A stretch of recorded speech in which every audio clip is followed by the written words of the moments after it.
আল্লাহ সুবহানাহু ওয়া তাআলা আসমান জমিন সৃষ্টি করেছেন, সাথে অসংখ্য সৃষ্টি আল্লাহ পাক রব্বুল আলামিন আল্লাহর এই জমিনের মধ্যে সৃষ্টি করেছেন। কিন্তু সকল সৃষ্টিকে আল্লাহ পাক রব্বুল আলামিন তার ইবাদতের জন্য, দাসত্ব গোলামি কৃতজ্ঞতা প্রকাশের জন্য সৃষ্টি করেন নাই। কেবলমাত্র দুইটা সৃষ্টিকে রব্বে কারীম তার ইবাদতের জন্য, দাসত্ব গোলামি কৃতজ্ঞতা প্রকাশের জন্য আল্লাহ তাআলা সৃষ্টি করেছেন। ওই দুইটা জাতির নাম কি? এক নাম্বার হচ্ছে জিন, দুই নাম্বার নাম হচ্ছে ইনসান। এভাবে আল্লাহ পাক রব্বুল আলামিন কোরআনুল কারীমের মধ্যে বলেন, وَمَا خَلَقْتُ الْجِنَّ وَالْإِنسَ إِلَّا لِيَعْبُدُونِ। আল্লাহ সুবহানাহু ওয়া তাআলা বলেন, وَمَا خَلَقْتُ الْجِنَّ وَالْإِنسَ, আমি জিন এবং মানব জাতিকে সৃষ্টি করি নাই, ইল্লা, তবে হ্যাঁ আমি সৃষ্টি করেছি। وَمَا خَلَقْتُ الْجِنَّ وَالْإِنسَ إِلَّا, আল্লাহ তাআলা বলেন وَمَا خَلَقْتُ الْجِنَّ وَالْإِنسَ, আমি জিন এবং মানব জাতিকে সৃষ্টি করি নাই, ইল্লা, তবে হ্যাঁ সৃষ্টি করেছি। কেন কেন? আল্লাহ পাক রব্বুল আলামিন বলেন ইল্লা লিয়াবুদুন,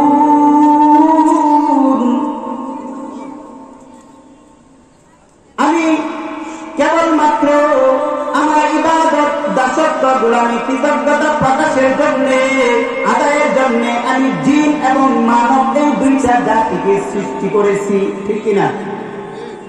এই পৃথিবীর মধ্যে যত সৃষ্টি আমি আপনি দেখি, আকাশের চন্দ্র বলেন, সূর্য বলেন, গ্রহ নক্ষত্র বলেন, আসমান বলেন, জমিন বলেন, পাহাড় বলেন, পর্বত বলেন, যা কিছু বলেন, কুতুবুদ্দিন আলার খালবিল সহ কোন সৃষ্টি কি আল্লাহ তাআলার ইবাদত করে?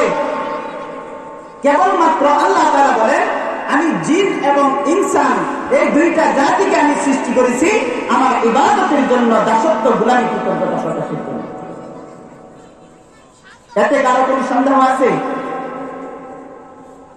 মুহতারাম হাজিরিন, এই জিন এবং মানব জাতিকে আল্লাহ সুবহানাহু ওয়া তাআলা তার ইবাদতের জন্য সৃষ্টি করেছেন। করে আল্লাহ তাআলা এই মানব জাতির ব্যাপারে সতর্ক বাণী দান করেন। আল্লাহ সুবহানাহু ওয়া তাআলা বলেন কোরআনুল কারীমের মধ্যে একটি সূরা নাযিল করেছেন, অত্যন্ত ছোট একটি সূরা। সূরাটার নাম হচ্ছে সূরাতুল আসর। যে সূরাটা আল্লাহর নবী হাবিবে কিবরিয়া আশরাফুল আম্বিয়া নবী আলাইহিস সালাতু ওয়াস সালামের উপরে সূরাটি নাযিল হয়েছে আল্লাহ রাসূল সাল্লাল্লাহু আলাইহি ওয়াসাল্লামের মক্কা জীবনে। এই যে কোরআনুল কারীম, এই কোরআনুল কারীমের মধ্যে 6666টি আয়াত মতান্তরে কম বেশি, এর মধ্যে 114 খানা সূরা এবং 30টা পারা রয়েছে। এর মধ্যে 114 খানা সূরাকে দুই ভাগে ভাগ করা হয়েছে। কিছু সূরা আল্লাহ পাক রব্বুল আলামিন আল্লাহর হাবিবের উপরে, আল্লাহর হাবিবের মক্কা জীবনে অবতীর্ণ করেছেন, আর কিছু সূরা আল্লাহ পাক রব্বুল আলামিন আল্লাহর হাবিব সাল্লাল্লাহু আলাইহি ওয়াসাল্লামের মদিনা জীবনে অবতীর্ণ করেছেন। মক্কা জীবনে যে সূরাগুলো নাযিল হয়েছে ওই সূরাগুলোকে বলা হয় সূরাতুল মাক্কি সূরা, আর মদিনা জীবনে যে সূরাগুলো নাযিল করেছেন ওই সূরাগুলোকে বলা হয় মাদানী সূরা। তো আমি আপনাদের সম্মুখে এই পবিত্র কোরআনুল কারীম থেকে একটি ছোট্ট সূরা তেলাওয়াত করেছি। সূরাটির নাম হচ্ছে সূরাতুল আসর। সূরাটি আল্লাহর হাবিব সাল্লাল্লাহু আলাইহি ওয়াসাল্লামের মক্কা জীবনে অবতীর্ণ হয়েছে। সূরার মধ্যে আয়াত সংখ্যা হচ্ছে 3টি, রুকু সংখ্যা হচ্ছে 1টি। এই সূরার মধ্যে ওই যে আশরাফুল মাখলুকাত মানব জাতি এবং ইনসান অর্থাৎ দানব, জিন এবং মানব এই দুইটা জাতিকে আল্লাহ সুবহানাহু ওয়া তাআলা তার ইবাদতের জন্য, দাসত্ব গোলামি কৃতজ্ঞতা প্রকাশের জন্য সৃষ্টি করেছেন। যে বলেছেন ওয়া মা খালাকতুল জিন্না ওয়াল ইনসা ইল্লা লিয়াবুদুন, আল্লাহ তাআলা বলেন আমি জিন এবং মানব জাতিকে সৃষ্টি সৃষ্টি করি নাই, তবে সৃষ্টি করেছি আমার ইবাদতের জন্য। অর্থাৎ এই কথার দ্বারা বোঝা যায় যে আল্লাহ হাবিব আল্লাহ পাক রব্বুল আলামিন জিন এবং মানব জাতিকে সৃষ্টি করেছেন আল্লাহ তাআলার ইবাদতের জন্য, দাসত্ব গোলামি কৃতজ্ঞতা প্রকাশের জন্য, অন্য কোনো কারণে রব্বে কারীম জিন এবং মানব এই দুইটা জাতিকে সৃষ্টি করেন নাই, ঠিক কিনা? তাহলে কি করতে হবে? ইবাদত করতে হবে। কেন? ইবাদত না করলে জান্নাত পাওয়া যাবে না। আল্লাহ সুবহানাহু ওয়া তাআলা এই মানব জাতিকে সতর্ক করে বলেন সূরাতুল আসরের মধ্যে, ওয়াল আসর, আল্লাহ পাক রব্বুল আলামিন বলেন ওয়াল আসর, সময়ের কসম, কালের কসম।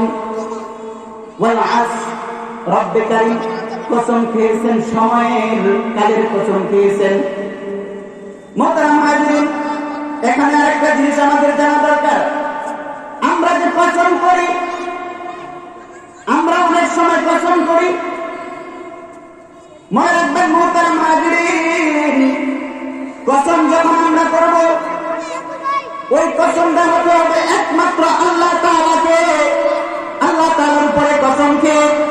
আর পৃথিবীর যত সৃষ্টি রয়েছে একক স্রষ্টা আল্লাহ পাক রব্বুল আলামিনের, ওই একক স্রষ্টা আল্লাহ পাক রব্বুল আলামিনকে ব্যতিরেকে অন্য কোন জিনিসের কসমকে কোনো প্রতিজ্ঞা করা যাবে না।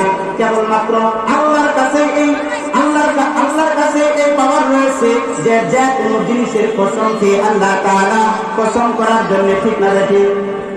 যেমন আল্লাহ পাক রব্বুল আলামিন বলেন ওয়াল আসর, সময়ের কসম, ওয়াক্তের কসম, জামানার কসম, কালের কসম। কালের কসম কি আল্লাহ তাআলা একটা কথা বলতেছেন, কথাটা গুরুত্ব নাকি গুরুত্বহীন? গুরুত্বপূর্ণ কথা বিধায় আল্লাহ তাআলা কালের কসম খেয়ে বলতেছেন ওয়াল আসর, সময়ের কসম, কালের কসম। কি? ইন্নাল ইনসানা লাফি খুসর, আল্লাহ সুবহানাহু ওয়া তাআলা বলেন ইন্নাল ইনসানা লাফি খুসর, নিশ্চয়ই মানুষগুলো ক্ষতিগ্রস্তের মধ্যে নিমজ্জিত, ক্ষতিগ্রস্তের মধ্যে রয়েছে। এটা কার কথা? আল্লাহ তাআলার কথা। কে বলতেছেন? আল্লাহ তাআলা। প্রথমে ওয়াল আসর, সময়ের কসম খেয়ে আল্লাহ তাআলা বলেন ইন্নাল ইনসানা লাফি খুসর। আল্লাহ সুবহানাহু ওয়া তাআলা বলেন কালের কসম, সময়ের কসম, জামানার কসম, ইন্নাল ইনসানা লাফি খুসর। ইন্না, নিশ্চয়, তাকিদ সূচক শব্দ। ইন্নাল ইনসানা লাফি খুসর, নিশ্চয় মানুষগুলো ক্ষতিগ্রস্তের মধ্যে রয়েছে। আল্লাহ তাআলার এই কথা অনুযায়ী আমি আলোচনা করতেছি, আমরা যারা শ্রবণ করতেছি আমরা সবাই ক্ষতিগ্রস্তের মধ্যে, ঠিক কিনা? আমি যে কথা বলতেছি এবং যারা শ্রবণ করতেছি আমরা সবাই এই কথার অন্তর্ভুক্ত যে ইন্নাল ইনসানা লাফি খুসর, নিশ্চয় মানুষগুলো ক্ষতিগ্রস্তের মধ্যে রয়েছে। এটা আমাকে বোঝানো হয়েছে, আপনাকে বোঝানো হয়েছে, তবে হ্যাঁ আল্লাহ যে বললেন ইন্নাল ইনসানা লাফি খুসর, নিশ্চয় মানুষগুলো ক্ষতিগ্রস্তের মধ্যে রয়েছে। পরবর্তীতে আল্লাহ তাআলা বলতেছেন সাথে সাথে ইল্লাল্লাযীনা আমানু, তবে ইল্লাল্লাযীনা, তবে ইল্লাল্লাযীনা আমানু, যারা ঈমান আনয়ন করেছে তাদেরকে ব্যতীত। বলেন সুবহানাল্লাহ। প্রথম কথা ইন্নাল ইনসানা লাফি খুসর, নিশ্চয় মানুষগুলো ক্ষতিগ্রস্তের মধ্যে রয়েছে। পরবর্তীতে বলতেছেন ইল্লাল্লাযীনা আমানু, তবে যারা ঈমান আনয়ন করেছে তারা ব্যতীত। এর দ্বারা বোঝা যায় আমরা যে এখানে বসে আলোচনা করতেছি বা শ্রবণ করতেছি আমাদের ভিতরে ঈমান আছে না নাই? ঈমান না থাকলে তো এখানে আসতাম। ঈমান না থাকলে তো এই কোরআন শরীফ ধরতাম না, ধরতাম। যাদের ঈমান আছে তাদের এই কোরআন শরীফ ধরনের স্পর্শকরণের সাহস এবং শক্তি আছে এবং কি বলে এজাজত আছে, ঠিক না? ঠিক। যাদের ঈমান নাই তারা কি কোরআন ধরতে পারবে? তাহলে প্রথম কথায় ইন্নাল ইনসানা লাফি খুসর, নিশ্চয় মানুষগুলো ক্ষতিগ্রস্তের মধ্যে রয়েছে। দ্বিতীয়ত কথা ইল্লাল্লাযীনা আমানু, তবে যারা ঈমান আনয়ন করেছে তারা ব্যতিরেকে। চারটা গুণ বর্ণনা করেছেন আল্লাহ তাআলা। এটা ইসরার মধ্যে চারটা গুণ বলেছেন আল্লাহ তাআলা। প্রথমে বলেন ওয়াল আস, সময়ের কসম, জামানার কসম। সময় এবং সময়ের কসমকে, জামানার কসমকে আল্লাহ তাআলা বলেন ইন্নাল ইনসানা লাফী খুস, নিশ্চয় মানুষগুলো ক্ষতিগ্রস্তের মধ্যে রয়েছে।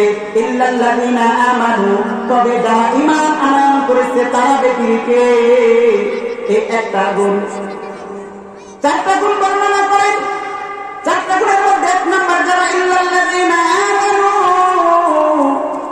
যারা ঈমান আনয়ন করেছে তাদেরকে ব্যতিরেকে। দ্বিতীয় নাম্বার ওয়া আমিলুস সালিহাত, যারা নেক আমল করে। এর দ্বারা বোঝা যায় আমরাও ওই ক্ষতিগ্রস্ত থেকে বেঁচে গিয়েছি। আমরা নেক আমল করি কি করি না? যেমন কিছুক্ষণ পূর্বে আমরা আসরের সালাত আদায় করে স্টেজে এসেছি, আলোচনা শুনতে এসেছি, ঠিক কিনা? তাহলে আল্লাহ তাআলা বলেন ওয়া আমিলুস সালিহাত, যারা নেক আমল করে তারা ব্যতিরেকে বাকি মানুষ ক্ষতিগ্রস্তের মধ্যে। তৃতীয় নাম্বার বলেন সময় সংক্ষিপ্ত, সংক্ষিপ্ত ভাবে বলে দিচ্ছি। তৃতীয় নম্বরে আল্লাহ তাআলা বলেন ওয়াতাওয়াসাউ বিল হক। তৃতীয় নাম্বার গুণ হচ্ছে যারা মানুষকে সত্যের প্রতি আহ্বান করে, তাকিদ দেয়। আচ্ছা, আমরা কি মানুষকে সত্যের প্রতি তাকিদ দেই না, আহ্বান করি না? এই যে আলোচনা করতেছি কোরআন হাদিস থেকে, এটা কি সত্যের প্রতি নাকি মিথ্যার প্রতি? সত্যের প্রতি। তাহলে এখানে তৃতীয় নাম্বার গুণ আমরা অর্জন করতে পারলাম, ঠিক কিনা? যারা মানুষকে সত্যের প্রতি আহ্বান করবে, মানুষকে তাকিদ দিবে সত্যের প্রতি, তাদের মধ্যে তৃতীয় নাম্বার গুণটা নিহিত রয়েছে, ঠিক কিনা? মুহতারাম হাজিরিন, তৃতীয় নাম্বার গুণ যারা মানুষকে সত্যের প্রতি আহ্বান করে, তাকিদ দেয়। চতুর্থ নাম্বার ওয়াতাওয়াসাউ বিস-সাবর। চতুর্থ নাম্বার গুণ যারা মানুষকে ধৈর্যের প্রতি, ধৈর্য ধারণ করার প্রতি তাকিদ দেয়। যারা মানুষকে সবর করার প্রতি তাকিদ দেয়, ধৈর্য ধারণ করার প্রতি তাকিদ দেয়, আহ্বান করে। এই চার শ্রেণীর লোক ব্যতীত বাকি যত মানুষ রয়েছে ওই মানুষগুলো ক্ষতিগ্রস্তের মধ্যে রয়েছে। মুহতারাম হাজিরিন, আলোচনা তো শুনলাম সূরা আসরের সংক্ষিপ্ত আলোচনা, সাদামাটা তর্জমাটা শুনলাম। আল্লাহ তাআলা বলেন ওয়াল আস, সময়ের কসম, কালের কসম, জামানার কসম। ইন্নাল ইনসানা লাফী খুস, নিশ্চয় মানুষগুলো ক্ষতিগ্রস্তের মধ্যে রয়েছে। ইল্লাল্লাযীনা আমানু, তবে যারা ঈমান আনয়ন করেছে। ওয়া আমিলুস সালিহাত, এবং যারা নেক আমল করেছে। ওয়াতাওয়াসাউ বিল হক, এবং যারা সত্যের প্রতি মানুষকে তাকিদ দিয়েছে, আহ্বান করেছে। ওয়াতাওয়াসাউ বিস-সাবর, এবং যারা সবরের প্রতি, ধৈর্য ধারণ করার প্রতি মানুষকে তাকিদ দেয়, মানুষকে সহনশীল হতে শেখায়। এই চার শ্রেণীর মানুষ ব্যতীত সকল মানুষ ক্ষতিগ্রস্তের মধ্যে রয়েছে। মুহতারাম হাজিরিন, এখন আমার প্রশ্ন হলো, আমরা যে দাবিদার যে আমাদের মধ্যে ঈমান আছে, আমরা যে ঈমান আনয়ন করেছি, এটা যে আমরা দাবি করলাম, এখন আমার প্রশ্ন হলো আমরা যে ঈমান এনেছি, আচ্ছা ঈমান যদি যার ভিতরে পরিপূর্ণ ঈমান আছে, ওই ব্যক্তিকে ইসলামের বহির্ভূত কোন অন্যায় অনাচারকে কেউ কি সাপোর্ট করবে? জবাব দেন। যদি কারো মধ্যে পরিপূর্ণ ঈমান থাকে তাহলে ওই ব্যক্তি কি কোন অন্যায় অনাচার কাজকে সাপোর্ট করবে? কখন করবে না, কারণ তার মধ্যে রয়েছে ঈমান, ঠিক না? মুহতারাম হাজিরিন, এখন আসেন ইমান কি জিনিস? সাহাবায়ে কেরাম আল্লাহর হাবিব সাল্লাল্লাহু আলাইহি ওয়াসাল্লামকে প্রশ্ন করলেন, মাল ঈমান ইয়া রাসূলুল্লাহ, ওগো আল্লাহর রাসূল, ঈমান কোন জিনিসের নাম? ঈমান কি? আল্লাহর হাবিব উত্তরে বললেন, তুমি দেখবে যদি কোনো নেক কাজ তোমাকে আনন্দ দেয়, কোন নেক কাজ যদি তোমাকে আনন্দ দেয়, অন্তরের মধ্যে প্রশান্তি লাভ করে, আর কোন অন্যায় কাজ যদি তোমার অন্তরকে ব্যথিত করে, তোমাকে যদি পীড়া দেয়, তাহলে বুঝবে তোমার মধ্যে ঈমান আছে। আর যদি দেখো কোনো অন্যায় কাজ তোমাকে আনন্দ দেয়, নেক কাজ করতে মনে চায় না, নেক কাজ তোমাকে ব্যথিত করে, অন্যায় কাজ তোমাকে আনন্দ দেয়, তাহলে মনে করবে তোমার মধ্যে ঈমানে ভেজাল আছে, ঈমান নেই। মুহতারাম হাজিরিন, আল্লাহ সুবহানাহু ওয়া তাআলা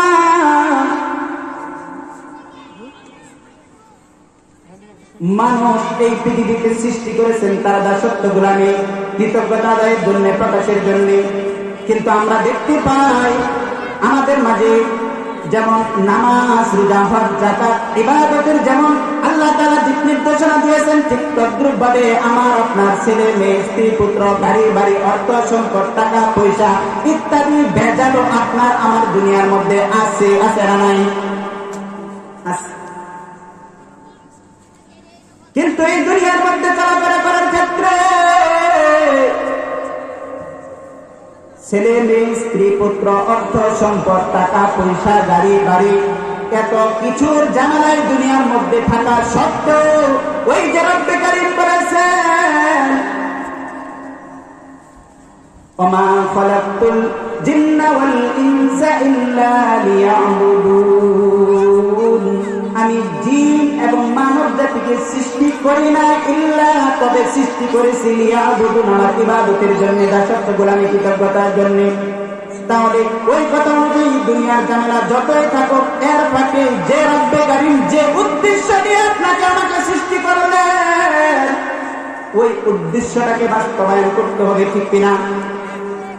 মুহতারাম হাজিরিন, সবসময় একটা জিনিস চিন্তা করবেন, এই বিবেকের মধ্যে নাড়া দিবেন, এই বিবেককে প্রশ্ন করবেন, কোন মালিক আপনাকে সৃষ্টি করলে,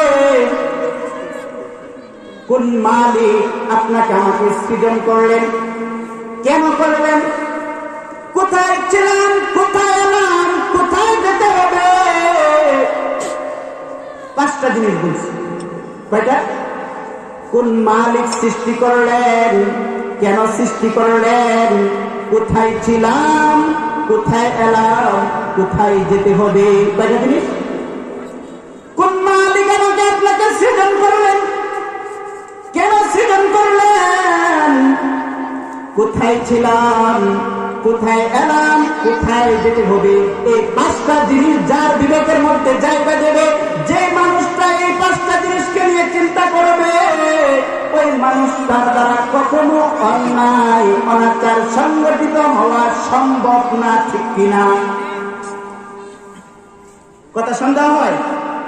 বিশ্বাস না করলে পরীক্ষা করে দেখবেন, মাথার মধ্যে জিনিসটা জায়গা দিবেন যে কোন মালিক আপনাকে আমাকে সৃষ্টি করলেন, কেন সৃষ্টি করলেন, কোথায় ছিলাম, কোথায় এলাম, কোথায় যেতে হবে? এই পাঁচটা জিনিস সর্বদা অন্তরের মধ্যে প্রশ্ন করবেন বিবেককে, দেখবেন বিবেক আপনাকে নেক কাজের দিকে ধাবিত করবে, অন্যায়ের দিকে ধাবিত করবে না, ঠিক কিনা? মুহতারাম হাজিরা, আমরা দাবিদার ইমানদার, আমরা ইমানদার, আমাদের ঈমান আছে, দাবি করি কিনা? কিন্তু আমার প্রশ্ন হলো, যেই ব্যক্তির ঈমান আছে ওই ব্যক্তির মধ্যে এই কোরআনের ভালোবাসা, আল্লাহর ভালোবাসা, আল্লাহর নবী জনাবে মুহাম্মদুর রাসূলুল্লাহ হাবিবে কিবরিয়া সাল্লাল্লাহু আলাইহি ওয়াসাল্লামের ভালোবাসা তার অন্তরে থাকবে, নাকি নেইমার আর মেসি, রোনালদো আর বিশ্বের অন্যতম বিশিষ্ট বিশিষ্ট খ্রিস্টান রাষ্ট্রের ভালোবাসা অন্তরের মধ্যে জায়গা দিবে? বলেন। যার ঈমান আছে তার ভিতরে কি রাসূলের ভালোবাসা থাকবে নাকি মেসির ভালোবাসা থাকবে? যার ঈমান আছে তার মধ্যে আল্লাহর ভালোবাসা থাকবে না নেইমারের ভালোবাসা থাকবে? যার ঈমান আছে তার মধ্যে কি কোরআন সুন্নাহর ভালোবাসা থাকবে না বিধর্মী খ্রিস্টান রাষ্ট্রের ভালোবাসা অন্তরে লালন করবে? এই কথাগুলো যখন আমরা বলি তখন আর আমাদের কথা ভালো লাগে না। বলে যে হুজুরা তখন তো ভালো আলোচনা করতেছিলেন, ভালো কথাই বলতেছিলেন, এই জায়গার মধ্যে কেন হাত দিলেন? ঠিক না? আরে মুসলমান ইমানদার দাবিদার, ইমানের দাবি করো। রাত্রে 1টা বেজে ওঠে বিভিন্ন খ্রিস্টান রাষ্ট্রের বিশ্বকাপের খেলা দেখতে মন চায়, খেলা দেখতে পারো, কিন্তু তুমি গরু খাওয়া মুসলমান বুয়া ইমানের দাবিদার, তোমার দ্বারা এশার নামাজের জামাত আদায় করা সম্ভব হয় না, তোমার দ্বারা ফজরের নামাজের জামাতের সাথে নামাজ আদায় করা তোমার আমার ভাগ্যে জুটে না, ঠিক কিনা? অথচ আমরা কিন্তু ইমানদার, যে আমাদের ইমান আছে, ঠিক কিনা? আল্লাহ পাক কি বলেন শুনেন। আল্লাহ সুবহানাহু ওয়া তাআলা বলেন, ইয়া আইয়ুহাল্লাযীনা আমানু দুখুলু ফিস-সিলমি কাফা ওয়া লা তাত্তাবিউ খুতুওয়াতিশ-শাইতান ইন্নাহু লাকুম আদুউম মুবিন। আল্লাহ সুবহানাহু ওয়া তাআলা বলেন, ইয়া আইয়ুহাল্লাযীনা আমানু, হে ঈমানদারগণ তোমরা, ইয়া আইয়ুহাল্লাযীনা আমানু, হে ঈমানদারগণ, উদখুলু ফিস-সিলমি কাফা, তোমরা ইসলামের মধ্যে পরিপূর্ণরূপে প্রবেশ করো। উদখুলু ফিস-সিলমি কাফা, তোমরা ইসলামের মধ্যে পরিপূর্ণরূপে প্রবেশ করা, এর অর্থ কি, মানে কি? আমি ইমানদার দাবি করে, মুসলমান দাবি করে ওই মেসি আর ওই কি বলে ব্রাজিলের নেইমারের ভালোবাসা অন্তরে লালন করার জন্য, মেসির জার্সি আর নেইমারের জার্সি, রোনালদোর জার্সি গায়ে পরে ঘোরার জন্য, ওই বিধর্মী রাষ্ট্রের পতাকা আমার বাড়ির সাজার আঙ্গিনায় গাছের আগায় টানিয়ে ভালোবাসা প্রকাশ করার জন্য, তোমার দাঁত বিধর্মী রাষ্ট্রের পতাকা উড়ানো তোমার জন্য সামর্থ্য হয়েছে, শক্তি হয়েছে, কিন্তু তোমার দাঁত কালিমার পতাকা উড়ানো সম্ভব হয় নাই, হয়েছে? এই কথা বলে কিন্তু আমি আবার সৌদি আরবের বিশ্বকাপ উপলক্ষে সৌদি আরবের পতাকা উড়ানোর কথা বলি না, কারণ বিশ্বকাপকে কেন্দ্র করে যারা সৌদি আরবের কালিমার পতাকা উড়াবে বিন্দু মাত্র তাদের ন্যাক হবে না, বরং তাদের আরো গুনাহ হবে। কেন হবে? দলিল কেন হবে? দলিল বলেন। নাভি থেকে হাঁটু পর্যন্ত একজন পুরুষকে ঢাকা রাখা কি ফরজ? কি নাভি থেকে হাঁটু পর্যন্ত একটা মুসলমানকে ঢেকে রাখা ফরজ। আর যে ব্যক্তি কিনা নাভির নিচে হাঁটুর উপরে প্যান্ট পরলো, হাফ প্যান্ট পরলো, তার কি ফরজ দেখা হইলো? তাহলে যে ব্যক্তি ফরজ তরফ করে তার কি হয়? কবিরা গুনাহ হয়। আর ওই কবিরা গুনাহ অবস্থায় যদি বিশ্বকাপ খেলা খেলে তাহলে ওই খেলা জায়েজ, ওই খেলা জায়েজ। আরে সৌদি আরব হারলে ইসলামের হারে হবে না, সৌদি আরব যদি পরাজিত হয় ইসলামের পরাজয় হবে না, সৌদি আরব যদি বিশ্বকাপে বিজয় লাভ করে ইসলামের বিজয় ছিনিয়ে আনা হবে না। তবে বিশ্বকাপের সাথে ইসলামের কোন সম্পর্ক আছে? বিশ্বকাপের সাথে ইসলামের কোন সম্পর্ক নাই।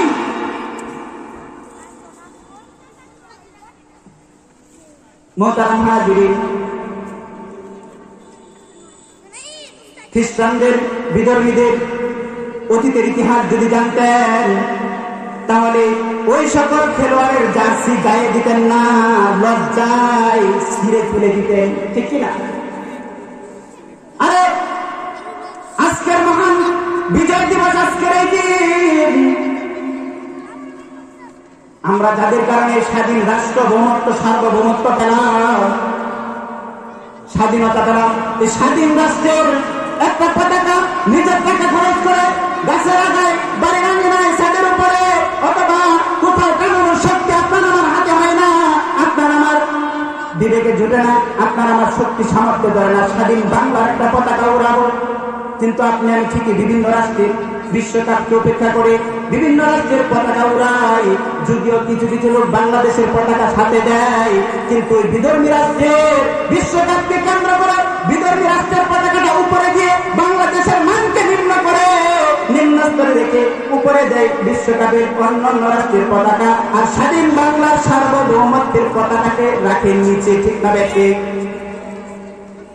যদি বিধর্মী রাষ্ট্রের বিশ্বকাপের পতাকা কিনে 10 হাত, বাংলাদেশের স্বাধীন রাষ্ট্রের পতাকা কিনে 1.5 হাত, টাকা কম, বাংলাদেশের পতাকা কিনে টাকা কম। ঠিক না? মোহতারাম হাজিরিন, ঈমান যদি আপনার আমার মধ্যে থাকে, তাহলে এই কাজগুলো আপনার আমার করা কখনোই সম্ভব হবে না। ওই 5টা জিনিস অন্তরের মধ্যে জায়গা দেন। কে সৃষ্টি করলেন? কেন সৃষ্টি করলেন? কোথায় ছিলাম, কোথায় এলাম, কোথায় যেতে হবে, ওই 5টা জিনিস যদি অন্তরে জায়গা করে দেন, আপনার আমার দ্বারা কখনো অন্যায় অনাচার আমার আপনার দ্বারা অন্তত সংগঠিত হবে